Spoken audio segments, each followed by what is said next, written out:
2026లో elections జరగబోతా ఉన్నాయి. రాష్ట్ర వ్యాప్తంగా ప్రాక్టీస్ చేస్తున్నటువంటి సుమారు 50,000 మంది అడ్వకేట్స్ 115 కోట్లలో ప్రాక్టీస్ చేస్తారు.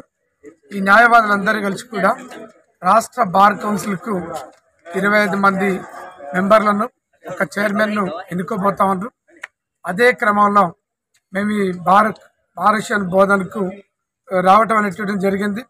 ముఖ్యంగా రాష్ట్ర వ్యాప్తంగా చాలా కోట్లలో అడ్వకేట్లందరూ కూడా రకరకాల సమస్యలతో బాధపడుతారు. 2019 నుంచి 25 వరకు ఎన్రోల్ అయినటువంటి సుమారు 9,500 మంది అడ్వకేట్లకు హెల్త్ ఇన్సూరెన్స్ లేనటువంటి పరిస్థితి, హెల్త్ కార్డ్స్ ఇవ్వనటువంటి పరిస్థితి, 36 సంవత్సరాల నుంచి 65 సంవత్సరాల మధ్యన వయసు ఉన్నటువంటి న్యాయవాదులు సుమారు 10,300 మంది దాకా ఉన్నారు. వీళ్ళందరికీ death benefits, advocate welfare fund ఇవ్వనటువంటి పరిస్థితి కొనసాగుతూ ఉంది.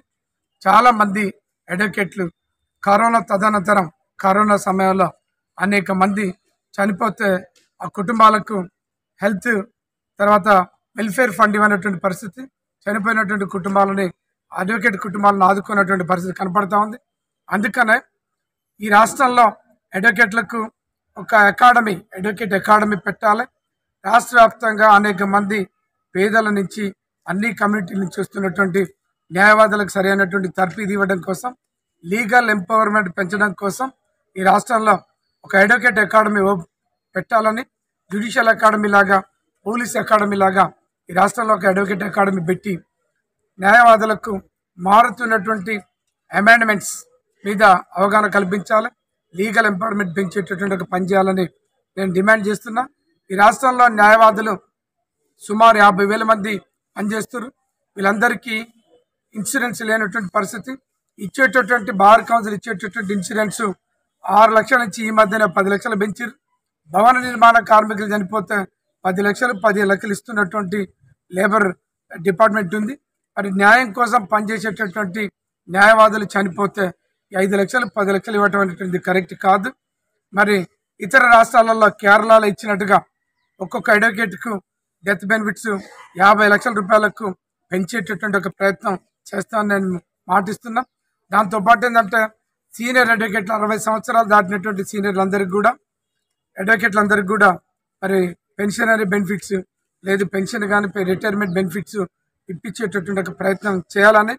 ఈ రాష్ట్రంలో ఆర్టీసీ కార్మికులకు ఒక హాస్పిటల్ ఉంది, పోలీసులకు వాళ్ళ హాస్పిటల్ ఉంది, జ్యుడిషియరీ వాళ్ళకు సపరేట్ హాస్పిటల్స్ ఉన్నాయి.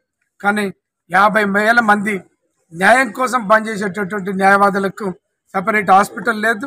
దాంతో ఏంటంటే సరైనటువంటి వైద్యం లేక చాలామంది అడ్వకేట్లు ఈ రాష్ట్రంలో బాధపడుతున్నటువంటి పరిస్థితి.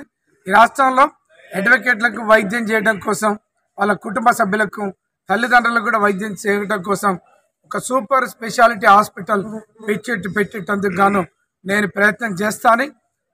ఈ రాష్ట్రంలో కొత్తగా ఎన్నికైనటువంటి ఎన్రోల్ అయినటువంటి అడ్వకేట్లందరికీ కూడా లీగల్ స్కిల్స్ పెంచడానికి కావాల్సినటువంటి ఒక లీగల్ ట్రైనింగ్ ఎంపవర్ పెంచేటటువంటి ఒక ప్రోగ్రాం కూడా ఏర్పాటు చేస్తామని, అడ్వకేట్లకు తెలంగాణ అడ్వకేట్స్ భవనం ఒకటి పెట్టి కావాల్సినటువంటి అకామిడేషన్ ఇస్తామని ఈ సందర్భంగా చెప్తున్నా. నోటరీ నోటిఫికేషన్ గత 14 నోటిఫికేషన్ లేదు. నోటరీ నోటిఫికేషన్ ఇప్పించేస్తే చాలా మంది నోటరీలుగా ఎన్రోల్ అయ్యి వాళ్ళందరికీ కావాల్సినటువంటి ఒక ప్రొఫెషన్ పెంచడానికి కృషి చేస్తామని, ఈ రాష్ట్రంలో చాలా మంది 35 సంవత్సరాల నుంచి 66 సంవత్సరాలు కలిగినటువంటి వాళ్ళకు వెల్ఫేర్ ఫండ్ ఇప్పించేటువంటి ఒక ఏర్పాటు చేస్తాం. వెల్ఫేర్ ఫండ్ ఇవ్వకపోవడం మూలంగా చనిపోయినటువంటి కుటుంబాలకు చాలా అన్యాయం జరుగుతుంది అనేటటువంటిది. అందుకని ఈ రాష్ట్రంలో ఇంకా రకరకాల సమస్యలు, అన్ని కోట్లలో ఈ లైబ్రరీ లేక బాధపడుతున్నటువంటి పరిస్థితి. ముఖ్యంగా బోధన్, బిచ్కొండ, ఎల్లారెడ్డి, ఇంకా ఈ ప్రాంతంలో ఈ బోధనకు ఉండేటటువంటి ప్రాంతంలో ఉండేటటువంటి ఈ జ్యుడిక్షన్ తీసుకుపోయి కామారెడ్డిలో కలపడం అనేది జరిగింది. కామారెడ్డిలో కలపడం వల్ల అక్కడికి పోవాలంటే 2 రోజులు ప్రయాణం చేయాల్సినటువంటి, 2 రోజులు అక్కడ ఉండాల్సిన పరిస్థితి, దూర భారం అయింది. అనేక మంది అడ్వకేట్లు వ్యయ ప్రదేశాలకు గురవుతున్నటువంటి పరిస్థితి ఉంది. అందుకనే కామారెడ్డికి ఉన్నటువంటి జ్యుడిక్షన్ని గతంలో ఎట్లయితే ఈ బోధన్ కోర్టులలో ఉందో ఆ కోర్టు జ్యుడిక్షన్ ఇక్కడ తీసుకొచ్చేటువంటి ఒక ప్రయత్నం నేను చేస్తానని ఇక్కడ ఉన్నటువంటి భారతీయులందరికీ కూడా మాటిస్తున్నా. ఆ రకంగా ఇంకా పోక్సోకు సంబంధించినటువంటి జ్యుడిక్షన్ వల్ల ఎస్సీ ఎస్టీ కేసులకు సంబంధించినటువంటి ఒక జ్యుడిక్షన్స్ తీసుకుపోయి నిజామాబాద్ కోర్టులలో ఈ కేసులు ట్రయల్ చేస్తున్నటువంటి ఒక పరిస్థితి. దాంతో ఇక్కడుండే కేసులు ఇక్కడి తీసుకుపోయి అక్కడ పోక్సో కేసులు ట్రయల్ చేస్తున్నటువంటి పరిస్థితి. అందుకనే ఇక్కడుండేటటువంటి జిల్లా కోర్టులకే పోక్సో కేసులు ట్రయల్ చేసేటట్టుగా మరి ఆ జ్యుడిక్షన్ వచ్చేటట్టుగా ప్రయత్నం చేస్తాను కూడా నేను మాటిస్తున్నా. యాక్ట్ ఒకటి వచ్చేటట్టుగా ఈ రాష్ట్రంలో చాలా మంది అడ్వకేట్లు బాధపడుతున్నటువంటి పరిస్థితి. జూనియర్ న్యాయవాదులకు స్టైఫండ్ ఇతర రాష్ట్రాలలో పెద్ద ఎత్తున స్టైఫండ్ ఇస్తారు, కానీ రాష్ట్రంలో స్టైఫండ్ లేనటువంటి పరిస్థితి. న్యాయవాదుల మీద దాడులు జరుగుతున్నాయి, కొంతమందిని చంపినరు, క్రిమినల్ కేసులు పెడుతున్నారు, పోలీసులు డిటైన్ చేస్తారు.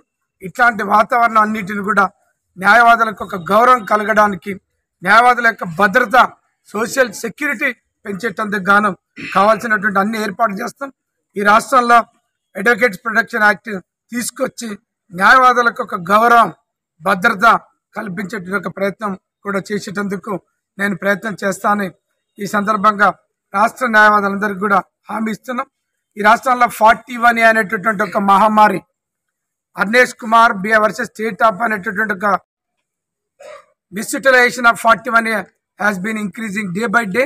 దాంతో అడ్వకేట్లని అగౌరవంగా మాట్లాడేటటువంటి పరిస్థితి, అడ్వకేట్లకు సంబంధం లేకుండా కోఆర్డినేషన్ మీటింగ్లు జ్యుడిషియల్ ఆఫీసర్లు, పోలీసులు కండక్ట్ చేస్తున్నటువంటి పరిస్థితి. దీన్ని రెడ్యూస్ చేస్తాం.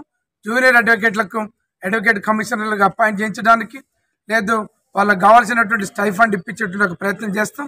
ఈ రకంగా రాష్ట్ర వ్యాప్తంగా మరి కావాల్సినటువంటి అడ్వకేట్ సమస్యల మీద పనిచేస్తానని మాటిస్తున్నాం. చాలా పెద్ద ఎత్తున బహుధన్ భారత్కి సంబంధించినటువంటి మా గౌరవ ప్రెసిడెంట్, వైస్ ప్రెసిడెంట్, సెక్రటరీ గారు, ఎగ్జిక్యూటివ్ మెంబర్లు, సీనియర్ మెంబర్లు, జూనియర్ మెంబర్లు అందరూ కూడా చాలా మంచి హాస్పిటాలిటీ ఇచ్చి ఒక మంచి ప్రోగ్రామ్ని కండక్ట్ చేశారు. వారందరికీ కూడా పేరు పేరున ధన్యవాదాలు చెప్తున్నాం. కొత్త అడ్వకేట్లని, మంచి అడ్వకేట్లని ఎంపిక చేసుకోవడం కోసం రెడీ అయినరు. న్యాయవాదులందరినీ కూడా మేము ఇచ్చినటువంటి మాటలన్నీ కూడా నిలబడి పనిచేస్తామని అందరికి కూడా చెప్పినాం. అందరు కూడా మంచిగా ఆదరించారు. వాళ్ళందరికీ కూడా పేరు పేరున ధన్యవాదాలు. సెలవు.